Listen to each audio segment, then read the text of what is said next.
What is up, everybody? Welcome back to another episode of the Unscripted Podcast. I'm your host, Eduardo, and I'm here with my co-host, Edward.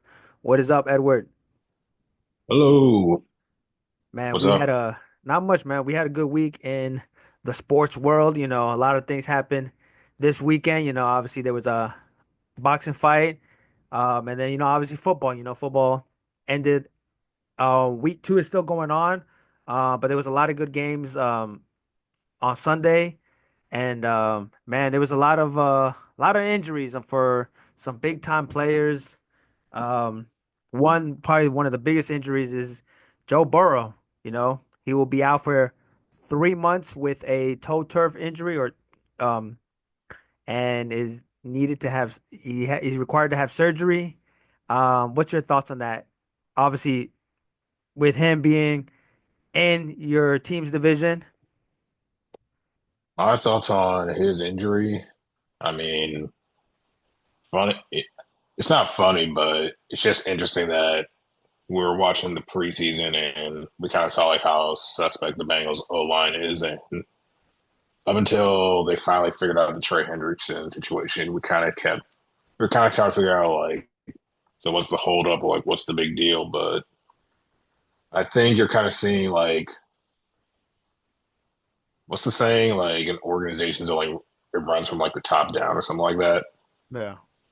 Yeah, so it's funny like how pretty much in the whole offseason the whole thing was like pay their core guys. Joe Burrow. Joe Burrow also got a good payday too. He paid his two guys that he wanted. Obviously, he wanted Jamar Chase and he wanted T. Higgins together. You know, you would think you would only pay one guy, but they end up paying both guys. Yeah, it was great in the moment, but now you're seeing it like what cost, because now you're probably looking at it now, maybe you probably want to think maybe you should have invested in the O line and like I mean, you okay? So this is a stat for you. Um, the Bengals pass, like their rankings, like per ESPN, their pass blocks went in 2020. They were ranked 29th. In 2021, they were ranked 30th. In 2022, they were ranked the 30th. 23, 27th. Last year, they were the 32nd team. They were last team in the whole league in pass block. This year, right now, they're 28th.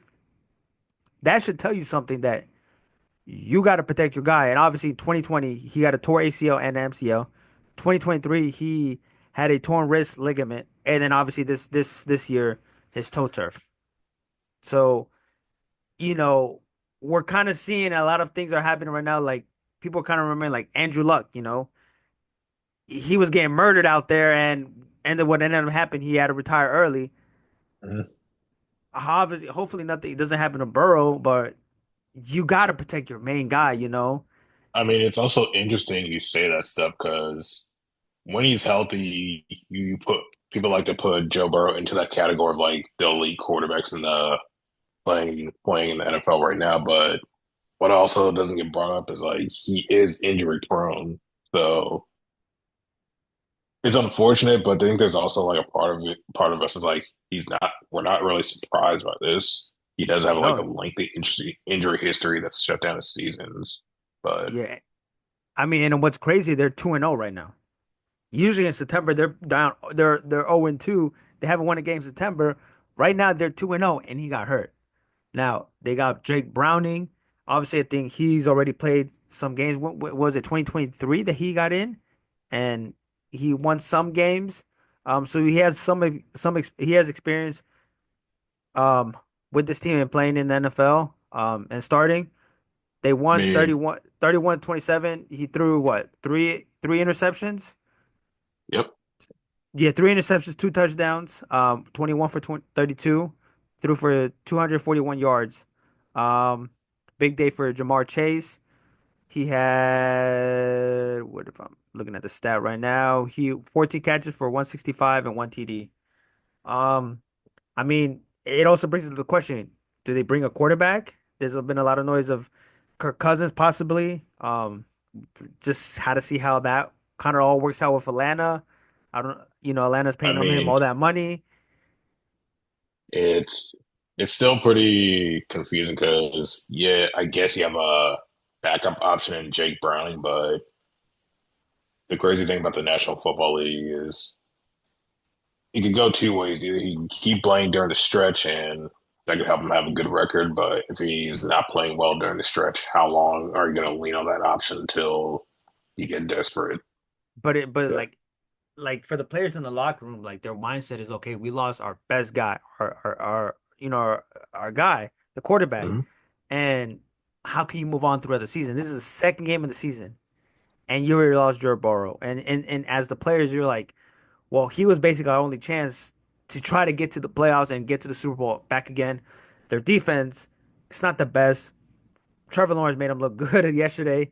Um, and their own line, like I said, it sucks. So Joe Burrow gives them the best chance to win. And without him, it's kind of like, is their season kind of like maybe they're a six 6 games, like they just only win 6 games, maybe seven, don't make the playoffs and move on for next year. Because let's say Joe Burrow comes back in December, maybe January, he comes back. I don't know if he's gonna be 100%. We'll see what happens, but it also depends on what the record is for the Bengals too, if they're still alive for the playoffs in order Yeah, for Joe Burrow to come back. because I'm looking at their next three games. They got their next week they play the Vikings. Then the week after That that they got the Broncos. two tough defenses right there. You got the Brian Flores defense, and then obviously the Broncos defense, which did not play good against the Colts. Then after Uh, that they got the Lions, and then the Packers, Steelers, and Jets. so it's tough. The Lions, obviously the defense is not that great, but it will be a shootout. Um, them depending Jake Jake Browning how they do if they're gonna run the ball with Chase Brown. They still have that T Higgins and Jamar Chase, so we'll see. Another notable injury was I guess last night. JJ McCarthy got hurt and is expected to miss week 3, right? Matchup against the Bengals. So it's Mm. gonna be so it's gonna be It's a 1 o'clock game, so you don't have to worry. You don't have to worry about seeing on national TV. yeah, so it's Carson Wentz versus Jake Brown in that game. JJ McCarthy did not look his best last night. What is his injury? I believe it was an ankle injury. Ankle injury. Yeah, so he's out for that game. Another quarterback. It's just been a lot of quarterbacks getting hurt. Jaden Daniels, he's still hanging with some he had a knee issues or Mhm. something like that. He's questionable for Sunday's game against the Raiders, and I believe that it could be that one where he got hit in the fourth quarter, and it kind of like Yeah, looked weird where he kind of flipped, and I was like, yeah, he kind of that took a low shot. yeah, kind of took a low shot, and I was like, okay, but he looked fine and he finished the game. But yeah, I mean, I think as a fan, I think it's just best if he's not 100%, like it's best to save the guy. And, we got Marcus Mariota. He played a couple snaps last season. And he's a good backup quarterback. So if he's not But 100%, you protect the guy. yeah, It's still a long season ahead the, of you. what's crazy is like we're in week 2, but now we're seeing because since you brought up the Jaden Daniels injury, that Yeah. they had their lineman go down that game, Dietrich Wise. Yeah. Yeah, so now if your O line's compromised, now your quarterback's compromised. Now it's kind of like raising some eyebrows about. Austin Eckler got hurt. He's Oh out for the yeah, season. Austin Eckler, so it's another weapon that we lost there. So it's just like it kind of makes you think and make sure that he's okay. I guess it's against the Raiders, but still, I think Marcus Mariota is capable of winning the game, and we'll see what happens. Like I said, it's best to think about the future and the long term, and not put them in. Like I said, it's still a lot of games left. We're only on week 2, about to be week 3, so we'll see what happens. But like I said, there was a lot of games. Let's jump right into it. Your Pittsburgh Steelers. They had their home opener against the Seattle Seahawks, and they lost 31-17. It was a back and forth game until a kickoff mistake, I guess, Here we go. happened with Caleb Johnson, right? Yeah, Taylor. so I'm seeing a lot of people. I mean, he's getting a lot of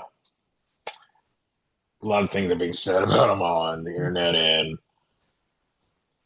I'll give him the benefit of the doubt. He's a rookie, and I guess there are also these new kickoff rules. I'm pretty sure it got adjusted in the off season. That I always knew when like a rule change happens in the off season, there's probably going to be like a lot of confusion, and that could also maybe have an effect on the outcome of the game. But apparently, like the new kickoff, where like it kind of aesthetically looks weird.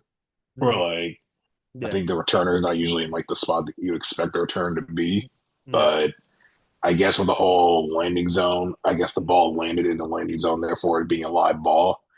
And It like touched them, I guess, and I guess it touched them.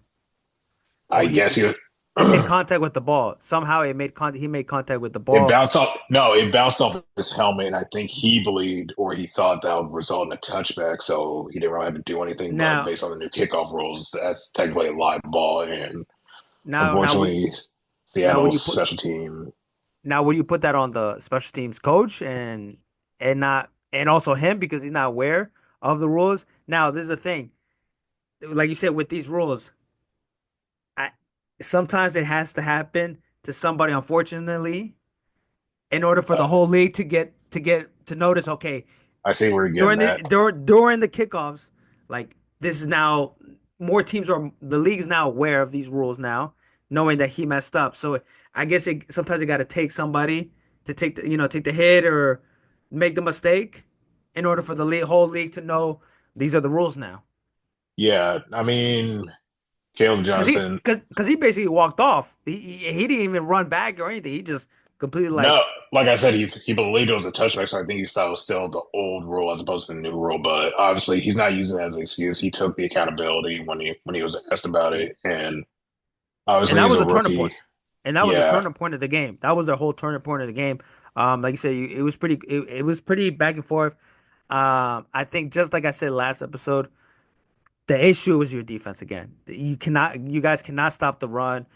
Kenneth Walker had a day, ran for 105 yards, one touchdown. And he also, I think he went for 13 yards catching. Jackson Smith and Jigba, yeah. he had a day, 103 yards for eight catches. Cooper Kupp had 90 yards.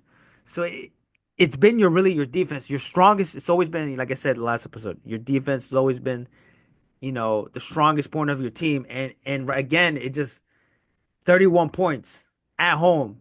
You know, I I think the defense mean, definitely needs to step up big time look, because I, this is look, not the I team's.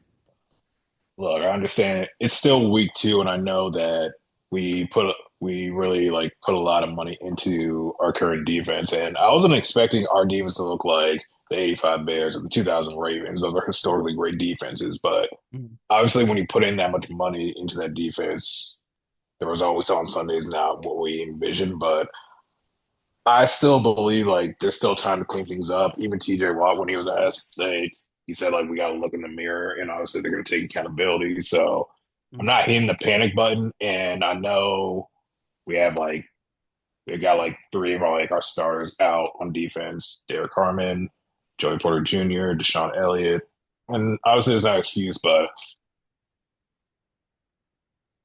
I just know.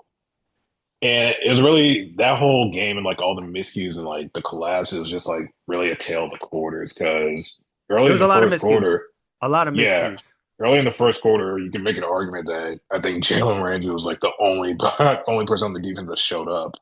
He picked off Sam Darnold in the first quarter, and then Cam Hayward, he brought a lot of pressure in front of Darnold that made him turn over the ball. And The then interception, right? The yeah, interception, the but yeah, like interception. I said, it was a tale of two quarters because we once we started getting something going on offense, we turned over the ball in the red zone, and Now, and that specific play, it kind of, I guess it kind of looks like Calvin Austin got in the way because I think that ball was going towards Fryermuth. and I think it was I just like miscommunication there. Yeah, looking back in the play, we'll honestly never know. I guess it was intended to go to Could Calvin Austin, but it it bobbles off his fingertips, and then yeah. the DB just makes a good play on the ball, Yeah, and because that. you see Aaron Rodgers kind of Mhm. like the way that he reacted, and then I think what did he say in the post in his press conference? Like, I was it like mean, he wasn't saying like anything bad. He just said like I guess he he also was a good. knows Austin is a good guy. it's still early to like correct these Yeah, mistakes. and they're I don't miscues, and like I said, I don't have is the exact quote, but that's kind of like the Bible's good. yeah. What's it called? I mean, there were and another issue is just their own line. The own line really has to step up because, like I said, you don't have a young quarterback. You have a 40-year-old quarterback. He's not able to escape as much, and I think the old line needs to do a better job. Um, and protect Aaron Rodgers. I mean, he 18 for 33, did not look good in kind of in the beginning. He had this one little play where he confused the whole defense and gave it to Jalen Warren, and Jalen Warren yards after the catch, he had a big game. He had what he had 86 yards in receiving yards and 48 rushing yards. Yeah, 48 rushing yards, 86 receiving yards, but it's a team effort. We just had some miscues that bit us in the ass, and we're on to New England. Yeah, I mean, you guys, you got. I still feel like you guys really have to step up your defense because you got New England, even though it's in New England. You got Drake May. We'll see what happens there. You got the Vikings. Their defense is really good, so definitely got to. And I'm sure they're gonna bring pressure against Aaron Rodgers. The Browns, well, it's divisional game. They're always pretty tough. So you have a pretty tough schedule going down the week of the end of September and October. But like I said, it's only week two. Not to push the panic Yeah, button. I think there's still a lot of season left for you guys.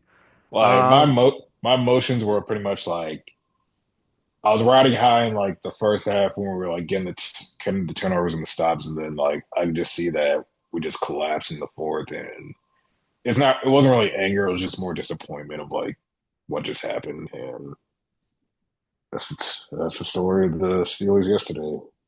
Bad yeah. taste in the mouth. All right. Now let's move on to America's Game of the Week.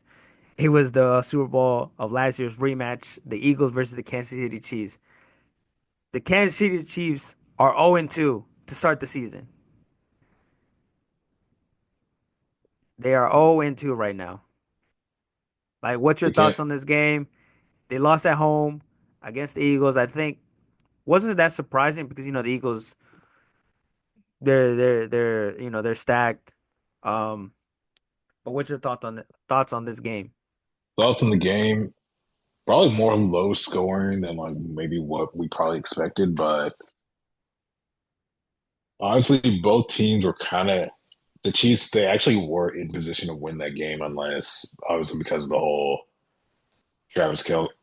Mahomes, he threw a great ball that was going to Travis, but similar to like the Calvin Austin play, Travis didn't really grab in the DB, just made a good play on the ball, which is what they're taught to do. Like even if you're not covering your guy well, you can still like keep your eyes on the ball because you never know where it's going to go. Yeah, And yeah, they were really in position to they were in position to win, but Kelsey dropped the ball. Yes, I'm going to talk about it. I know you warned me, but I'll prepare for what comes if this ever gets clipped. He dropped the ball. yeah, he dropped the ball. Yeah, and he had this one catch where it was kind of go towards the ground, and he was Yeah, able to. He it was was a low ball, but he was able to kind of like scoop it up and use momentum to yeah, get more yeah, yards at the catch. yeah. So, but yeah, man, they're 0-2, and I still think like, I mean, obviously they have injuries with I mean, Rashid Rice, he's suspended for 6 games. Mhm. Worthy, he's out. Um, I don't even know like Pacheco. Pacheco only had like 10 carries for 22 yards. The run game still has to get better. I think Mahomes right now is just Yeah, he's more using his legs right now. Um, that's the but thing. yeah, It's like the Chiefs, they're just, I know some people are kind of like probably always suspecting that like it might be the end, or is it still like a Super Bowl hangover, or yes, still like the Super Bowl, or the glory days done? They are still owned too, but Look, this is their schedule. I'm gonna look at their schedule right now. They got the Giants. That's a winnable game on Sunday Night Football. They got the Ravens. They got the Jags, the Lions, the Raiders, Commanders, Bills, Broncos, Colts. So it's pretty tough couple games coming up for them.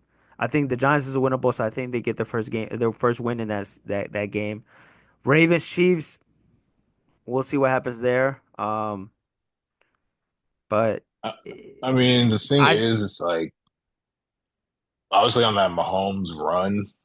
I mean, he kind of did make the Eagles defense look silly. So like, I know it can't always like be on him or like he's taking everything in his control. But I don't know. Like the issue with the Chiefs, he still did have that touchdown to like cut the lead to three. So really, their whole issue is just like their personnel. Just like they they're kind of low on their skill guys, but. I don't know what they're gonna do to like figure this thing out. I remember last year they traded for DeAndre Hopkins, so I don't know. Tyreek, we'll see what happens. Anything can happen, I it that also I think it would also depend on like what the Dolphins' record is too, because they're also another 0-2 team. Here's a list of some of the 0-2 teams in the NFL: the Browns, the Saints, the Panthers, Jets, Dolphins. As of right now, Are possibly we the not? Texans. We We're never not know. surprised though. Besides the Yeah, Texans, yeah, I yeah. think we're not surprised for those The teams. Texans, the Titans, and the Giants, but I know Browns, Saints, Panthers, Titans, Titans, I mean they have Cam Ward and they Jets. pretty Jets, well. those like we're not really expecting much from those teams, but Uh, just because I mean, history shows that when you start the season 0-2, it's not as easy for you to get into the playoffs, but some teams still have managed to do it. It's just that it's Bengals still almost did it. it's still long, Like it's not. still a long Like I way to go said, to like get you things can't right. you can't count out the Chiefs. But like I said, I know I told you this and I said this in the last episode. I think this is the season that they don't win the division. I truly think this is the season. I still think they make the playoffs somehow. Hmm. They'll get it right. But I think this season from their division right now, the AFC West, I still think that they don't win the division. I think it goes to either the Chargers or I think the Broncos. One of those two. The Broncos didn't look that great, but they're still a pretty good team. And divisional games they're really close. I think the Chargers could have more chance of winning. But we'll see. They have the Raiders tonight, so they can go 2-0 in this in week two. So we'll see, man. But there was a lot of notable games. Like I said, the Ravens spanked the Browns. First, it was kind of a boring game, but the Ravens spanked the Browns. I mean, there Uh, was a little, it's a typical AFC North back and forth early in the week.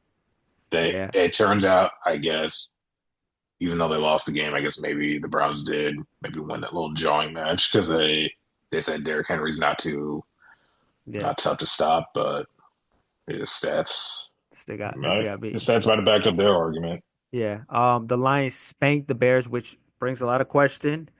Caleb Williams, Ben Johnson. Uh, Like um, I don't know how their relation is gonna end up yeah, going. the The Bears Bears, are also another 0-2 team, but I think it's even just like their own fan base, they're kind of ready to write them off. I think they know the season's. now I don't want to say the season's done, but it's also there's moments where Caleb looks good, and there's moments where it just kind of like it's a little like this season was like now we're like ready to see like does he develop or is what's going on going to stunt his development? And now like he's going to kind of get the Anthony Richardson treatment where like we're not fully convinced if you're the guy. and they're not gonna move on from Ben Johnson. If anything, they'll move on from Caleb Williams. If anything, they already he like Ben Johnson could have gone anywhere. Yeah, Supposedly he could have gone because anywhere, and he picked Chicago.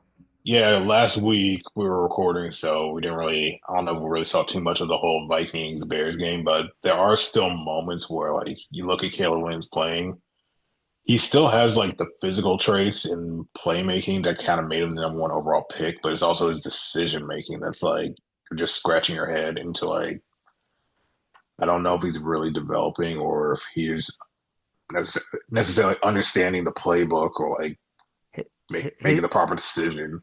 I remember his last season at USC probably wasn't his best.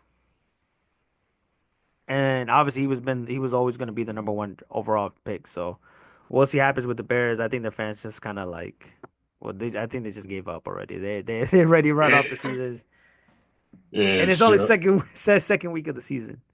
the cycle continues. Like I think they're Yeah, just desensitized and just used to just being miserable and not really seeing or being yeah, allergic to prosperity. yeah. Another team that's 2-0 are the Indianapolis Colts with Daniel Jones. Now that there was also a point in the game that they actually could have finished 1-1, but some miracles do happen. Something happens. I didn't even know there was like leverage on that kick. They get another chance, but Daniel's been playing really good football. The Colts have been really playing good football. I think the Colts made the right decision starting Daniel Jones, and I think we're Funny you seeing bring that again. up. Wait, Funny you and bring up I like the whole special teams gaffe. Like maybe we're not the only. Maybe my team wasn't the only team that kind of had like an issue about some special teams rule, but there always is like kind of like a play, even on like on a field goal kick or an extra point, or even just typical return. Like even some guys whose job that is, like they probably didn't find out like I just violated a rule and now that it's cost us. I mean it's week 2, so there's gonna be a lot of mistakes, a lot of miscues on the defense, on the offense. It's a lot of flags. So, like I said, it's only week 2, but like I said, I think we're seeing again quarterbacks moving on from their original team that they got drafted to and moving on. They play better somewhere else, and we're seeing this with Daniel Jones. Obviously, last season he was with the Vikings. Yeah, he was with the The Vikings. Vikings he did not play, Just but he learned with Kevin O'Connell, and I think getting coached by Shane Steichen, it's been shown that he's been really playing really well. 23 for 34, threw for 36, 316 yards, one touchdown. Jonathan Taylor is playing really well. He ran for 165. The rookie tight end Tyler Warren has balled out, 4 catches for 79 yards. So I think they're really the Colts could be one of those teams that are competing for that wild card position now that the Bengals are out.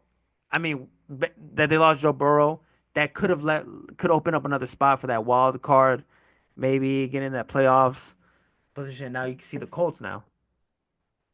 and also their defense didn't Cam Bynum get another turnover, another interception. Yeah. So, like I said, it is a lot of good teams right now in the AFC. Panthers, another team that is just like, do they move on from Bryce Young? Like, there's moments where he plays really well, and there's moments where it's just like you don't see that development. You know what I memean? Yeah, I Like just he threw for 55 passes, 35 for 55, I 328 mean, yards. I mean, there were also moments where, like he was taking some sacks. So I think there still is some issues on that offensive line, Uh-huh. especially like that is very alarming when like you can't protect a guy who's under 6 feet, and history has kind of shown that it's not. It's not as easy for quarterbacks to develop when they're that size. So On the other I side, they won't had put somebody, yeah I won't somebody put it else. I won't put all that on Bryce Young, but it's different maybe with Kyler because they actually did put tools around him to thrive, and Kyler is more dynamic with his legs, probably more than Bryce Young is. Mhm. Yeah, so But we'll see. Yeah, we'll see what happens. Um, anything else that you from week 2 that caught your eye? Anything that stood out to you in week 2? The Cowboys, Giants. I I mean, mean, Russ did cook. Um, he just had 30 a for he just had a poor play at the worst time. Yeah, I mean 30 for 41, 450 yards, 3 touchdowns, 1 interception. But also Dak, I think both teams just threw the ball. Like Dak threw for 38 for 52 for 361, 2 touchdowns and 1 interception. But I mean Crazy, it is against the Cowboys defense. Yeah, Russ cooked, but Crazy, like crazy, crazy. That was like like it's a divisional game, but I think it exceeded a lot of like even like each other's fan base's own expectation. Now that game's gonna that's gonna live in the history of like that fan base, like an yeah, all timer.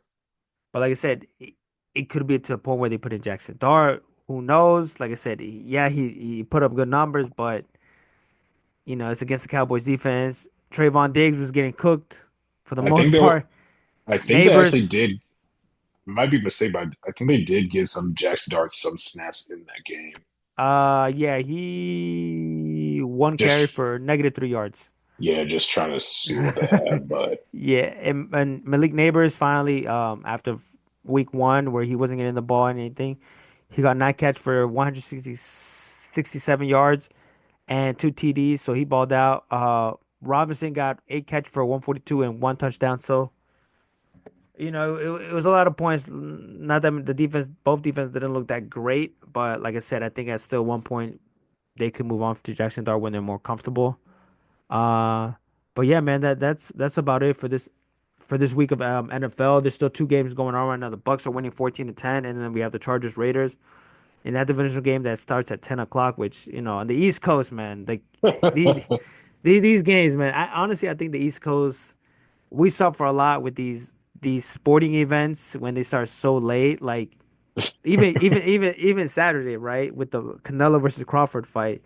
The fight didn't even start till 1 o'clock, and uh, for the majority of us, we were falling asleep. Like they gotta do something because the East Coast is suffering. Um, it was yeah. it was a great fight. Was still able to stay I know awake a for lot the of fight. people. I know a lot of people like speak on like how this probably it was great for boxing. It might have I saved boxing because it's kind of some matches have kind of been a little. It's kind of low. I Well, let's want to break say it it's down. like I want to say it's like repelled in the audience, but a lot of people are kind of feeling like the purity about it has kind of gone away. But maybe I think this match probably helped fix that issue. But do you think it'll be so much? Do you think it fixed the issue so much that the main events could probably get maybe revved up at a different time? Or I mean, it's always gonna be in Vegas. So, and then obviously with Saudi having the Saudi money and everything, um, they're probably gonna still be in Vegas or in Saudi where they're just gonna put the fights late. I mean, this fight kind of there was a lot of hype into this fight. I think it was a great fight. I was not expecting um Crawford to go he basically outboxed Canelo. Obviously I'm a big Canelo fan and I just thought that he was gonna win. Obviously with Terrence Crawford moving up 2 weight classes, but I mean all respect to Crawford and winning that fight. I, maybe Canelo won 1 or 2 rounds, but I mean, he outboxed them completely, and I mean, yeah, And credit to Canelo because to be able to withstand those punches that Crawford got, and especially this one where he punched them and kind of like toward his neck all the turn way his down, head. and Yep. turned his head all the way down, and then he looked back to be like, "What did he just fucking punch me?" Like when Canelo turned back and looked at Crawford, like damn, this guy really like Yeah, he I punched think the it shit out also of me. yeah it took Canelo by surprise, but it's the old adage that styles make fights, and Bud Crawford just yeah he gave Canelo he really He gave Canelo like a lot of he power and he gave him the work. Yeah, he gave him the work, and Canelo looked he looked slow. Um, like I And said, it's the Canelo's still that guy, but Bud Crawford, I think definitely he he brought got to more respect. attention, and definitely lets people know like I'm one of the ones too. Yeah, I mean, like I guess because right now we're like towards the end of Canelo's career. Um, But yeah, Canelo did not look good. He looked very slow. He looked kind of confused. He didn't really couldn't figure out Crawford couldn't really find figure out Crawford. And I think the punches weren't he wasn't connecting some of those punches, especially in the face. He was trying to get some body punches, but it still wasn't He enough. he still put up he still got his, but I think he just really just fell into Crawford's trap. Yeah, and I think and but like I said, there's still a lot of critics of like if Canelo would have won the fight, people would have been like, well, okay, Crawford went up 2 weight classes, so Canelo should have won. And if Canelo lost, obviously Crawford is moving up two weight classes. So there's always going to be a lot of critics, especially on Canelo's side, because there's a lot of people that think that, especially in Mexico, they don't really criticize him a lot. And there's still a fight where we don't know whether it's going to happen or not against Benavidez. If Canelo performs like that against Benavidez, I think he's going to get knocked out because